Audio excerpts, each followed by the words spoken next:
Frank Miller returns to the world of The Dark Knight with The Golden Child, a DC Black Label book. And this one's really going to center around the new Batman, who's Carrie, who was introduced in the very, very first Dark Knight from way back when as Robin. And also Laura Kent, who's the daughter of, or just Laura, I think, the daughter of Superman, Wonder Woman, and Jonathan, son of Superman, and kind of their struggles against the Joker, Darkseid, and Donald Trump. Okay, let's do it.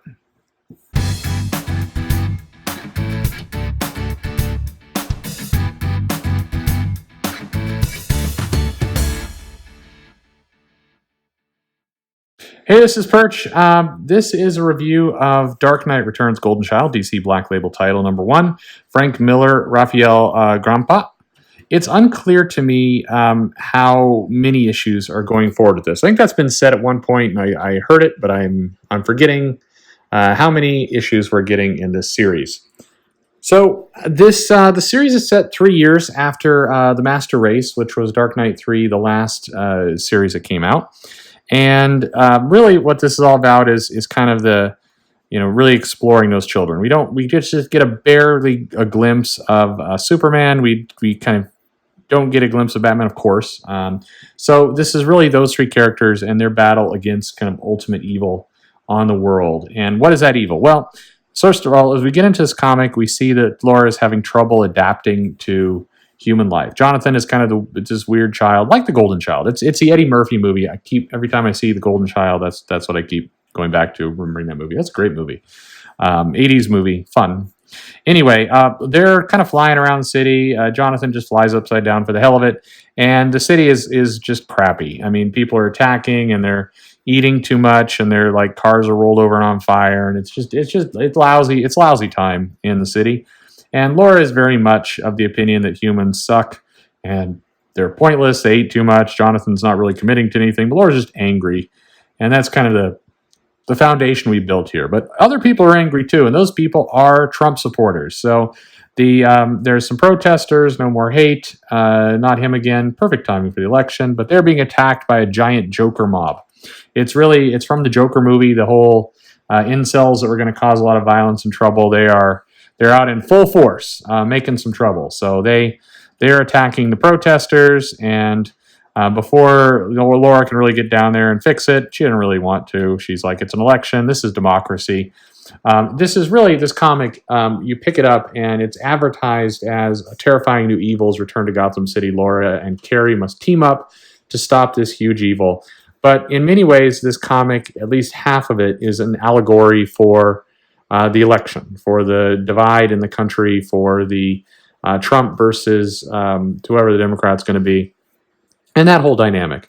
And really quickly, before people say, comics have gotten too popular, too political and everything else, it's worth noting Frank Miller's used Ronald Reagan as a kind of not a villain exactly, but kind of an old, kind of not well mentally politician in his original Dark Knight series. So it's not like this. Nobody should be coming into saying, hey, why are there politics in comics now? Frank Miller's always done politics. He's always had these comics. This is not new to Frank Miller. It's a little bit more ham-fisted, as you'll see, but it's not, this isn't necessarily new. It's just kind of poorly done, if anything, or not. I mean, I'm curious if you hate Trump, if you're, sorry for this segue here. We'll get back to the whatever. We'll get back to the comic in a second. But if you hate Trump, if you're a total anti-Trump, you just think the guy is nuts. When you read this comic, is this like good for you? Do you feel like really happy about it? Because I said before, I'm not pro-Trump. I think we could do way better as a president. I think he's not a good president. On the other hand, I don't think the other side are really tossing out the best candidates either. So I'm kind of stuck in that middle of liking nobody. But I've always been curious, the people who really are anti-Trump, when they see this comic of protesters and Joker people, and ultimately, what's going on in the background is the Darkseid and the Joker are manipulating the election. They are the Putin-Ukraine force here. Is this good? Do you like it? Are you like, yeah, this is speaking to me? Or do you kind of roll your eyes? Because for me, I roll my eyes, and I'm not a big Trump supporter. So I'm curious how people feel. And for the Trump supporters, I got to imagine this is just really irritating. But anyway, we'll get back to the comic. Sorry about that. I'm just curious. I'm curious what people think. Here we have Carrie. She's in her Batman mantle, and she is very much in the spirit of kind of the older Dark Knight, where he's a little bit crazy. I expect her to kind of say, "I'm the goddamn Batman" at some point, and and have sex with a huntress on the hood of his car. That is from All Star Batman, not just my imagination. Anyway, they're doing this over an election, and they're big fight, and she's fixing it up. And meanwhile, and then back at the ranch. We see that Carrie and Laura are kind of working together, but they don't. Laura's angry about everything. Carrie's just trying to help the city get things fixed, but she's also kind of irritable and doing her thing. She's very much become the new Batman, become that spirit. But then we learn that Joker and Darkseid are at a campaign headquarters, and they've got Joker children, manipulating the polls and getting their information up for some reason, and they've come up with some little Trump hand puppets and Toll House cookies and other things, and so Laura and Carrie, the Batman, are become aware. This is where they're at, so we're going to go attack them. They show up at campaign headquarters. They've got some bunch of Trump's everywhere in this book all of a sudden, and then the Joker's registration is up. They're breathing hard out there. They're sweating. They're panting. Friends, this is no election. This is an orgy. So this is just the way they are having violence. Joker has Ivanka's "I really don't care to you," kind of slogan thing that she had on her shirt. But anyway, Laura shows up and just blasts the living hell out of the whole thing. Joker kind of gets away. Darkseid kind of emerges, and they have a big fight. Meanwhile, Darkseid's like trying to mind control people, but Laura's too powerful. Jonathan just blasts the hell out of him.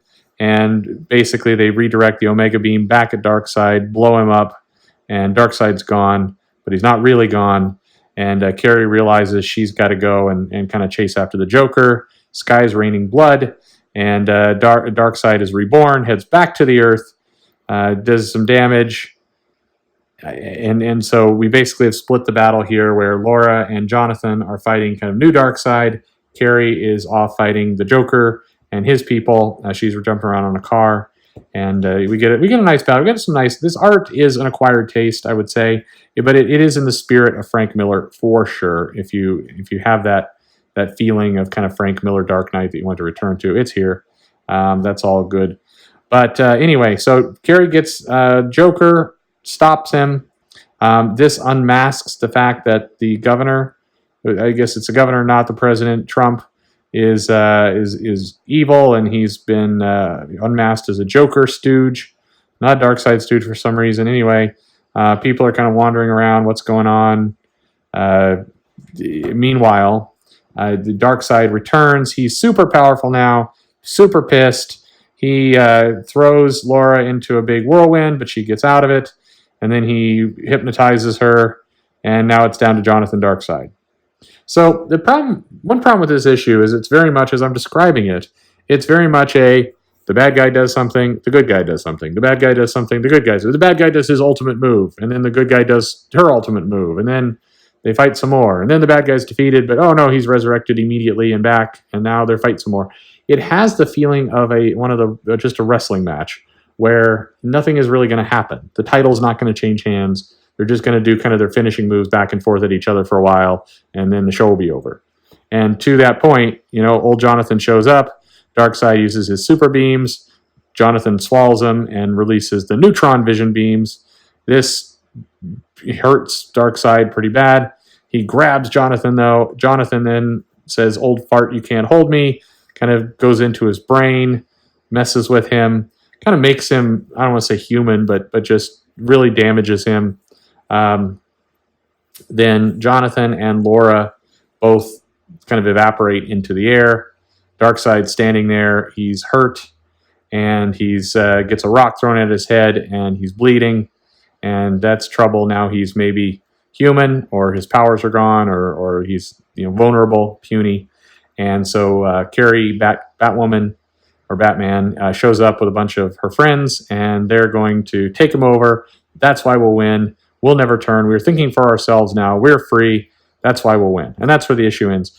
And again, that's an allegory for kind of the election, that we've been brainwashed, we've been hypnotized, evil forces have kind of manipulated our thoughts, and that's why we've elected Trump. And so being free to that gives us power, and that's why we'll win, because we think for ourselves. Sure, I mean, you should think for yourself. That sounds like a good plan. I agree. Think for yourself, kids. It's the right thing to do. Anyway, that's the issue. Again, I'm not quite convinced. I'm not quite sure where this goes. I mean, there's clearly Lara and Jonathan are off doing something, and so that's good. And the other than that, it's is this comic for you? Well, if you're a fan of the Dark Knight series, you've loved all of that, then yeah, this comic is probably for you. I would say that you will enjoy being immersed into that world. All good. If you're wanting a story about kind of an allegory of politics that you've definitely heard before many, many times, but you'd like to see it in Batman form, then sure, this is for you.